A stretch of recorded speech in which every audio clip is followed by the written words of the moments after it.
अयोध्या राम मंदिर में हुआ बड़ा चमत्कार। क्या हुआ जब प्रभु श्री राम से मिलने साक्षात रूप में पहुंच गए उनके छोटे भाई भरत जी। इस अद्भुत दृश्य को देखकर मंदिर में मौजूद सभी लोगों के रोंगटे खड़े हो गए। आखिर क्या है इस बात की सच्चाई? क्या सच में भरत जी भगवान श्री राम से मिलने अयोध्या राम मंदिर में पहुंच गए हैं? जब प्रभु श्री राम वनवास के लिए रवाना हुए थे तब भरत ने उनके चरण पादुका को राज सिंहासन पर रखकर शासन चलाया था।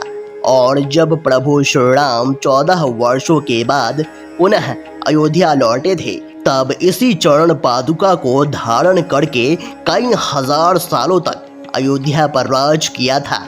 और अब जब एक बार पुनः कलयुग में भगवान श्री राम अयोध्या आने वाले थे, राम राज्य लाने वाले थे, तो उनके भ्राता भरत कैसे पीछे रह सकते थे? वीडियो में आगे बढ़ने से पहले अगर आप भी एक सच्चे राम भक्त हैं और राम मंदिर बनने से बहुत खुश हैं तो कमेंट बॉक्स में जय श्री राम जरूर लिखेगा।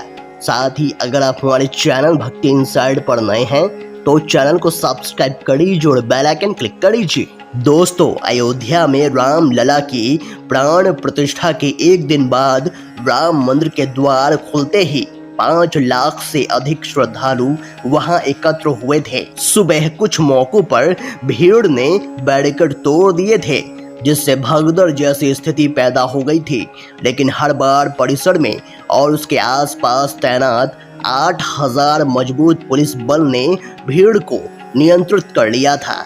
23 जनवरी को राम मंदिर के दरवाजे आम श्रद्धालुओं के लिए खुलते ही लोगों की इस भीड़ में एक शख्स ऐसा था जिसने अपने सिर पर दिव्य चरण पादुकाएं उठा रखी थी। वह भीड़ में निरंतर मंदिर के अंदर जाने का प्रयास कर रहा था। कई लोगों ने उसे देखा, तब उसका कहना था कि वह दिव्य चरण पादुकाएं भगवान श्री राम को भेंट करने आया है, क्योंकि यह उनके ही चरण पादुकाएं हैं। कार्तिक नाम के एक भक्त का कहना था कि वह शख्स जिसने चरण पादुकाएं अपने सर पर उठाई हुई थी वह हमारे साथ कई घंटों तक दर्शन के लिए इंतजार में खड़े थे।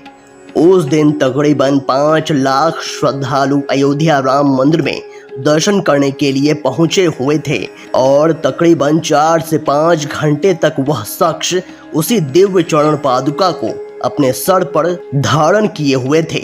उनका एक ही कहना था कि वह यह चरण पादुका प्रभु श्री राम के लिए लाए हैं और उन्हें सौंप कर ही उनका कर्तव्य पूरा होगा। जब तकरीबन 4 से 5 घंटे इंतजार करने के बाद हमें राम लला के दर्शन का सौभाग्य प्राप्त हुआ, उस समय भी वह मेरे साथ ही आए। उन्होंने वह दिव्य चरण पादुकाएं प्रभु श्री राम के गर्भगृह के सामने रख दी। जब मैं उनसे उनका नाम पूछना चाहा तब उन्होंने कहा कि मैं यहाँ से 14 किलोमीटर की दूरी पर भरत कुंड से आया हूँ और अचानक कहीं अंतर ध्यान हो गए। यह चमत्कार अपनी आंखों के सामने देखकर कार्तिक के तो होश उड़ गए थे। दोस्तों, पवित्र नगरी अयोध्या में एक तरफ भव्य राम मंदिर बन रहा है तो दूसरी तरफ राजा राम के अनुज भरत की तपोस्थली नंदीग्राम के भरत कुंड की भी चर्चा तेज है।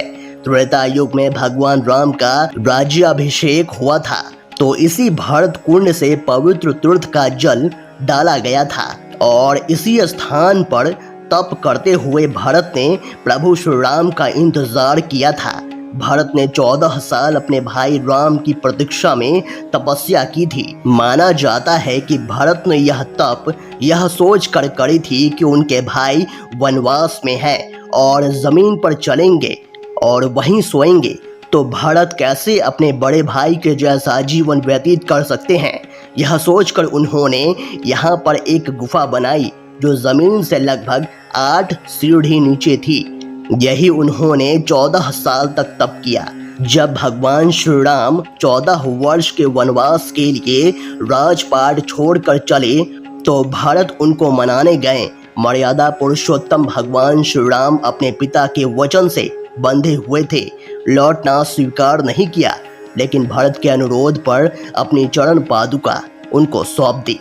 नंदीग्राम में भरत भगवान श्री राम की खड़ाऊ को प्रतीक के तौर पर राज सिंहासन पर रखकर अयोध्या का राजपाट चलाने लगे। 14 वर्ष वनवास खत्म कर जब भगवान श्री राम अयोध्या वापस लौटे तो यहीं पर भरत से मिले तो भरत ने उन्हें पुनः चरण पादुका लौटा दी।